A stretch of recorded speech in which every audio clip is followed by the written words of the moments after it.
My husband was diagnosed in the fall of '09 with melanoma. He had a surgery, and after the surgery, life went on as normal. All his tests were clear. He continued to work, and he kept saying, I'm either the sickest well person or the wellest sick person, because he never felt sick.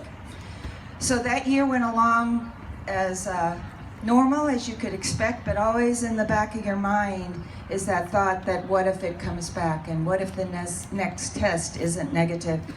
And it did come back. It came back with a fury a year later.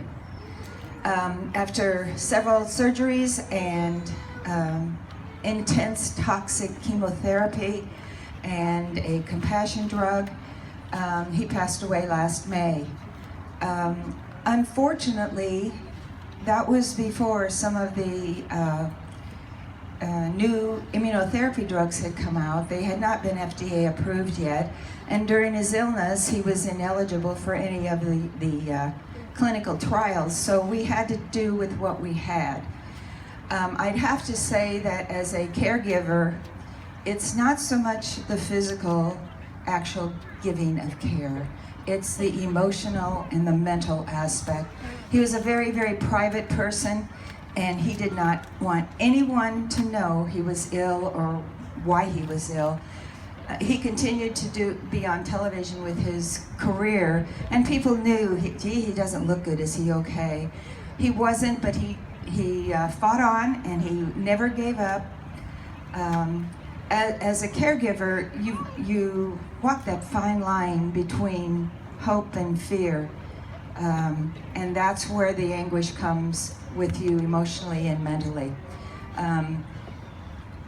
When the end finally came, it was a relief to all of us in the sense that he no longer suffered, but we could be open and be comforted by our friends and family. And it's unfortunate, almost 2 years to the day after he passed, his best friend, Fred White, who was also a Royals broadcaster, passed from melanoma.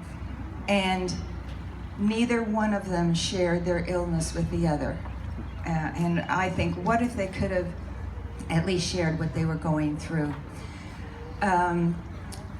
If I leave you with one important thing about being a caregiver, it's to be a good liaison with your doctor and with their staff.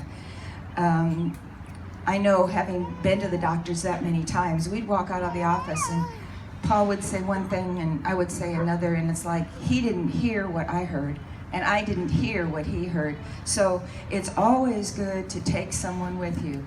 My family has supported his decision, and it was tough for them not to be able to, when people ask, how's Paul doing? He'd say, oh, he's doing fine, he's doing great. And he wasn't, but it was my husband's choice. We understood it and we respected it. There was one time we were playing golf, and Paul had two mottos throughout the whole situation. One was always be optimistic and positive, and never lose your sense of humor.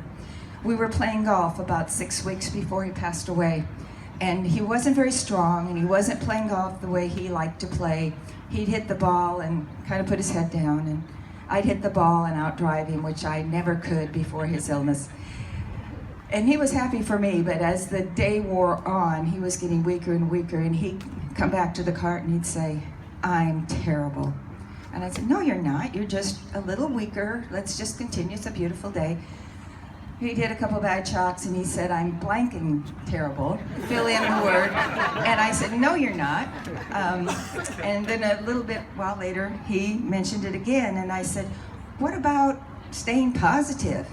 And he said, okay, I'm blanking positive. I'm terrible. So I'd like to finish this up with two things. First of all, have no regrets. You do what you do out of love.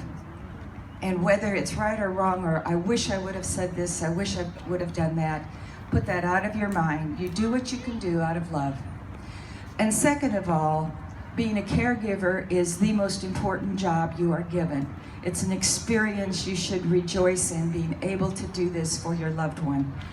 But above all that, you are also a wife or a husband, a partner, a mother or a daughter, you're a child of your loved one, you're a parent of your loved one. That's your most important job, so never forget that. Thank you.